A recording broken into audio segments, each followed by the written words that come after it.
നമസ്കാരം. കേരളം ഇന്ന് അഭിമുഖീകരിച്ചുകൊണ്ടിരിക്കുന്ന വലിയ ഒരു പ്രതിസന്ധിയാണ് മഴയുടെ മാറിക്കളിക്കൽ. വൈശാലി എന്ന സിനിമ ഋഷ്യശൃംഗൻ എന്ന് പറഞ്ഞ രാജകുമാരനെ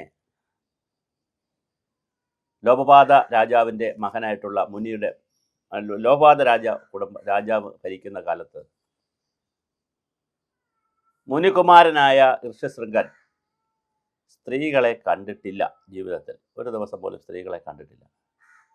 കാട്ടിലാണ് ജീവിക്കുക. അമ്മ ജനിച്ചതിന് ശേഷം അമ്മയെയും അങ്ങനെ കാണാൻ അവസരം ഉണ്ടായിട്ടില്ല. അപ്പം സ്ത്രീകളുമായി സംസർഗമില്ലാതെ ജീവിക്കുന്ന ഒരു ഋഷ്യശൃംഗൻ എന്ന മുനികുമാരനുണ്ട്. ഈ മുനികുമാരനെ നാട്ടിലെത്തിച്ചാൽ ആ മുനികുമാരൻ യാഗം ചെയ്താൽ മഴ പെയ്യും എന്നാണ് വിശ്വാസം. അങ്ങനെ ഋഷ്യശൃംഗനെ കൊണ്ടുവരാൻ വൈശാലിയെ ചുമതലപ്പെടുത്തുന്നതും വൈശാലി കാട്ടിൽ പോകുന്നതും ഋഷ്യശൃംഗൻ്റെ പ്രണയ ചോദനയെ വികസിപ്പിക്കുന്നതും, അങ്ങനെ ഒരു പ്രണയ ചോദനയിൽ കുറച്ച് ലൈംഗിക ചോദനയൊക്കെ വികസിപ്പിക്കും. അത് സ്ത്രീയും പുരുഷനുമാണല്ലോ. അതുമെല്ലാം കുത്തിവെച്ച് നാട്ടിൽ കൊണ്ടുവന്ന് മഴ പെയ്യുന്ന അതിമനോഹരമായ ഒരു സിനിമയുണ്ട്. വളരെ പ്രസിദ്ധമായ സിനിമയാണ് വൈശാലി. ദേവദുന്ദിഫതൻ എന്ന് പറഞ്ഞൊരു പാട്ടും വളരെ മനോഹരമായ ഡാൻസും നല്ല രസമുള്ളൊരു മെഗാ ഹിറ്റ് സിനിമയായിരുന്നു വൈശാലി. കുറച്ച് വർഷം പിറകിലുള്ളതാണ്. എല്ലാവരും അത് കാണുന്നത് നന്നായിരിക്കും ഒന്നുകൂടി. അതിന് സമാനമായി ഇപ്പോൾ വളരെ വലിയ ഒരു പ്രതിസന്ധിയിലേക്കാണ് സംസ്ഥാനവും രാജ്യവും പോകുന്നത്. രാജ്യത്ത് 300-ലധികം ജില്ലകൾ വരൾച്ചയിലേക്ക് പോയിക്കൊണ്ടിരിക്കുന്നു. 115 ജില്ലകളെ വരൾച്ചാ ബാധിതമായി പ്രഖ്യാപിച്ചു. കൂടുതലും മഹാരാഷ്ട്ര, ഗുജറാത്ത് പ്രദേശങ്ങളിലൊക്കെയാണ്. ഈ പ്രഖ്യാപിച്ചതിൻ്റെ ദുരന്തങ്ങൾ നമ്മൾ വരാനിരിക്കുന്നതേ ഉള്ളൂ. നമ്മുടെ ഖാരിഫ് വിളകളും റാബി വിളകളും ചോളവും ഗോതമ്പും കരിമ്പും എല്ലാം പ്രതിസന്ധിയിലേക്ക് മാറുന്നു. പസഫിക് ഓഷനിലെ എൽനിനോ പ്രതിഭാസത്തിൻ്റെ ഫലമായി ചൂട് കൂടുമ്പോൾ ആ ചൂടുള്ള കാറ്റ് പടിഞ്ഞാറൻ ഭാഗത്തേക്ക് പോകുമ്പോൾ അവിടെ മഴ കൂടുകയും കിഴക്കൻ ഭാഗത്തേക്ക് നമ്മുടെ ഭാഗത്തേക്ക് വരാതിരിക്കുമ്പോൾ മഴ കുറയുകയൊക്കെ ചെയ്യുന്നതും തിരിച്ചുമൊക്കെ സംഭവിക്കും. അവിടെ ചൂട് കൂടുന്നതിനനുസരിച്ച് ഏത് ഭാഗത്തേക്കാണോ ആ ചൂടുള്ള വായു സഞ്ചരിക്കുന്നത് ആ ഭാഗത്ത് മഴ കൂടുകയും അല്ലാത്ത ഭാഗത്ത് മഴ കുറയുകയും. കാരണം നീരാവിയാണല്ലോ മുകളിലേക്ക് പോകുന്നത്. ഇതൊരു കഥയല്ല, സത്യസന്ധമായി നടന്ന കാര്യമാണ്. ഭാരതത്തിൽ പല സ്ഥലങ്ങളിലും മഴ പെയ്യുന്നതിന് വേണ്ടി ഒരുപാട് ആചാരങ്ങൾ നടത്തിയിട്ടുണ്ട്. ചിലപ്പോൾ പ്രാകൃതമാണെന്ന് തോന്നും, ചിലപ്പോൾ നല്ലതാണെന്ന് തോന്നും. എന്തായാലും ജനങ്ങൾ മഴ പെയ്യിക്കാൻ വേണ്ടി ചെയ്തിട്ടുണ്ട്. തവളകളെ തമ്മിൽ കല്യാണം കഴിപ്പിച്ചിട്ടുണ്ട്. ആന്ധ്രയിൽ തവള കല്യാണം നടത്തിയിട്ടുണ്ട്. തവളകളെ തമ്മിൽ കല്യാണം കഴിപ്പിച്ചാൽ മഴ പെയ്യും എന്നാണ് ആന്ധ്രയിലെ ഒരു ഇതെല്ലാം ഗ്രാമങ്ങളിൽ നടക്കുന്ന കാര്യങ്ങൾ. ഗ്രാമത്തിൽ കഴുതകളുടെ കല്യാണം തമിഴ്നാട്ടിൽ നടത്തിയിട്ടുണ്ട്. കഴുതകളെ തമ്മിൽ കല്യാണം കഴിപ്പിച്ചിട്ടുണ്ട്. വലിയ ആഘോഷമായിട്ട് ഗ്രാമത്തിൽ ജനങ്ങൾ സദ്യയെല്ലാം കഴിച്ച് വലിയ ആഘോഷമാണ്.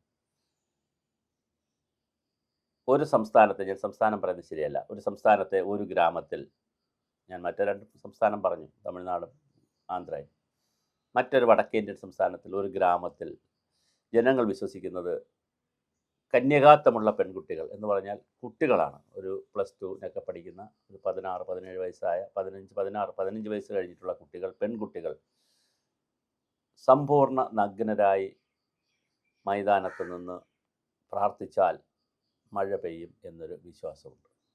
അങ്ങനെ ചെയ്തിട്ടുമുണ്ട്. ഇപ്പോൾ ചെയ്യുന്നുണ്ടെന്ന് എനിക്കറിയില്ല, പക്ഷെ പഴയ കാലത്ത് അത് ചെയ്തിരുന്നു.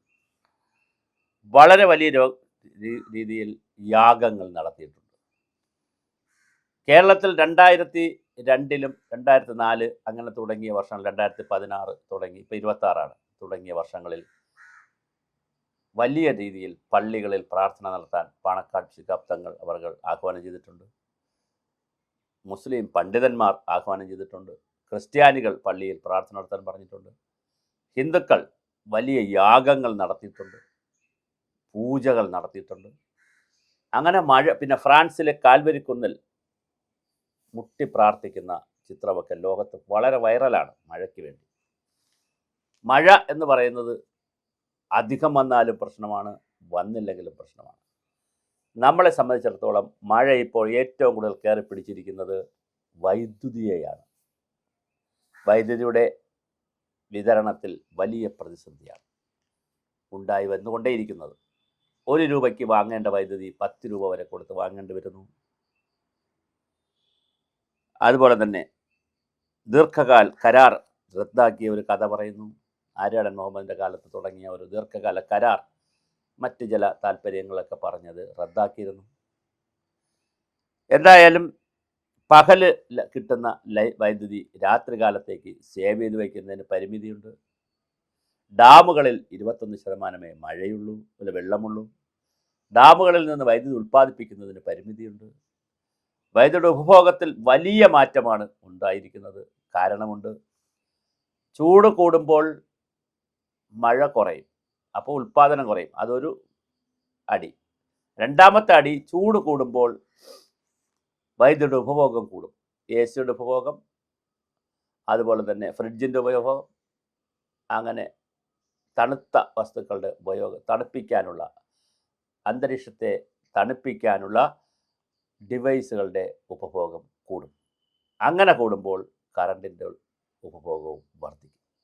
അപ്പോൾ ഇത് ഇരുട്ടടിയാണ്, ഇരട്ട ദുരിതമാണ്. അപ്പോൾ അങ്ങനെ വരുന്നു. 4500 മുതൽ 5000 വരെ മെഗാവാട്ട് വരെയാണ് യഥാർത്ഥ ആവശ്യം. കർണാടക വൈദ്യുതി മന്ത്രിയുമായി ചർച്ച നടത്തിയിട്ടുണ്ട്. ഫുട്ബോൾ ലോകകപ്പ് മത്സരത്തിൽ കറണ്ട് കട്ടില്ലായിരുന്നു. എന്തായാലും മന്ത്രി വളരെ നിർദോഷമായി പറഞ്ഞിരിക്കണം, എല്ലാവരും പ്രാർത്ഥിക്കണം, മഴ പെയ്യണം. അപ്പോൾ മഴ ഒരു വലിയ വിഷയമാണ്. ഞാൻ പറഞ്ഞ പോലെ ഋഷ്യശൃംഗൻ്റെ വൈശാലിയിൽ തുടങ്ങി ഇതുവരെ എടുക്കുമ്പോൾ മഴ എന്ന് പറയുന്നത് എന്നും ഒരു ജനതയുടെ വലിയ വിഷയമായിരുന്നു. മഴയില്ലാതെ വരൾച്ച കൊണ്ട് എത്രയോ സംസ്കാരങ്ങൾ ഇല്ലാതായിട്ടുണ്ട്. ആളുകൾ പലായനം ചെയ്തു പോയിട്ടുണ്ട്. മഴ കൂടിയ പ്രളയം കൊണ്ട് മോഹൻജദാരോ ഹാരപ്പ സംസ്കാരം ഉൾപ്പെടെ ഒരുപാട് സംസ്കാരങ്ങൾ ഇല്ലാതായിട്ടുണ്ട്. കേരളത്തിലെ മൂന്നാറിലെ കുണ്ടലവാലി റെയിൽവേ സ്റ്റേഷൻ ഉൾപ്പെടെയുള്ളത് നശിച്ചതും 24 പ്രളയത്തിലും 1342 പ്രളയത്തിൽ കൊടുങ്ങല്ലൂർ പോർട്ടും തുറമുഖവും ഒക്കെ നശിച്ചിട്ടുണ്ട്. അപ്പോൾ മഴ ഒരു മുറിവാണ്, അത് ലോകത്തിനാകെ മുറിവാണ്. തീർച്ചയായിട്ടും അത് കൂടിയാലും മുറിവാണ്, കുറഞ്ഞാലും മുറിവാണ്. 2016 മുതൽ കേരളത്തിൽ മഴ മാറിക്കളിക്കുകയാണ്. 2016 വലിയ വരൾച്ച, അതിനു മുമ്പോട്ട് 140 വർഷങ്ങൾക്ക് പിറകിലോട്ടുള്ളതിൽ കണക്കാക്കിയാൽ ഏറ്റവും വലിയ വരൾച്ച. 17 ഓഖി, 18 പ്രളയം, 19 പിന്നെ ഇങ്ങനെ ഉരുൾപൊട്ടൽ, പ്രളയം, ഇങ്ങനെ വന്ന് 26 കള്ളാടി പ്രളയ ദുരന്തം വരെ, ഉരുൾപൊട്ടൽ വരെ നമ്മൾ എത്തി നിൽക്കുകയാണ്. അപ്പോൾ കേരളം ഒരു ദുരന്ത ഭൂമികയാകുകയാണോ എന്നുള്ള ചോദ്യവും വളരെ പ്രസക്തമാണ്. അതുകൊണ്ട് തന്നെ സമഗ്രമായ മണ്ണ് ജല ജൈവ സംരക്ഷണ പ്രവർത്തനം, ജലസംരക്ഷണ പ്രവർത്തനം, പിന്നെ വൈദ്യുതി സംരക്ഷണ പ്രവർത്തനം, ഇങ്ങനെ പരിസ്ഥിതി സംരക്ഷണം, ദുരന്ത പരിപാലനം, ആവാസ വ്യവസ്ഥകളുടെ സംരക്ഷണം, പ്രകൃതി സംരക്ഷണം, ഇങ്ങനെ 100 കണക്കിന് കാര്യങ്ങൾ ഒരേ സമയം ചെയ്യേണ്ടുന്നൊരവസ്ഥയിലേക്കാണ് സംസ്ഥാനം പോകുന്നത്. എന്തായാലും രൂക്ഷമായ ജല പ്രതിസന്ധി, വൈദ്യുതി പ്രതിസന്ധിയെയാണ് ഇപ്പോൾ കയറി പിടിച്ചിരിക്കുന്നത്. വൈദ്യുതിയുടെ ഉപഭോഗത്തിൽ കൃത്യമായ അച്ചടക്കവും നിയന്ത്രണവും കൊണ്ടുവന്നുകൊണ്ട് ഒരു പരിധിവരെ നമുക്ക് ഈ കെട്ടകാലത്തെ, അല്ലെങ്കിൽ ഈ വൈദ്യുതി ഇല്ലാത്ത കാലത്തെ നമുക്ക് മാറ്റിയെടുക്കാം. പക്ഷേ സർക്കാർ ഒരുപാട് ശ്രമങ്ങൾ നടത്തുന്നുണ്ട്. 2 രൂപയ്ക്ക് മറ്റ് സംസ്ഥാനങ്ങളിൽ നിന്ന് വൈദ്യുതി വാങ്ങാനുള്ള ശ്രമം നടത്തുന്നു. അതിന് റെഗുലേറ്ററി കമ്മീഷൻ്റെ അനുവാദം കിട്ടിയിട്ടുണ്ട്. അതിൻ്റെ പ്രവർത്തനങ്ങൾ നടക്കുന്നു. ഞാനീ പറഞ്ഞില്ല, ഇതെല്ലാം നടക്കുമ്പോഴും വൈദ്യുതി നമ്മൾ ഉപഭോഗത്തിൽ കൃത്യമായ ഒരു അച്ചടക്കം കൂടി കൊണ്ടുവന്നാൽ കുറേ നമുക്ക് മുന്നോട്ട് പോകാൻ പറ്റും. പിന്നെ സോളാർ അതുപോലുള്ള കാര്യങ്ങളൊക്കെ, ബദൽ ഊർജ്ജ സ്രോതസ്സുകളെക്കുറിച്ചും ഗൗരവമായി നാം ആലോചിക്കേണ്ടതാണ്.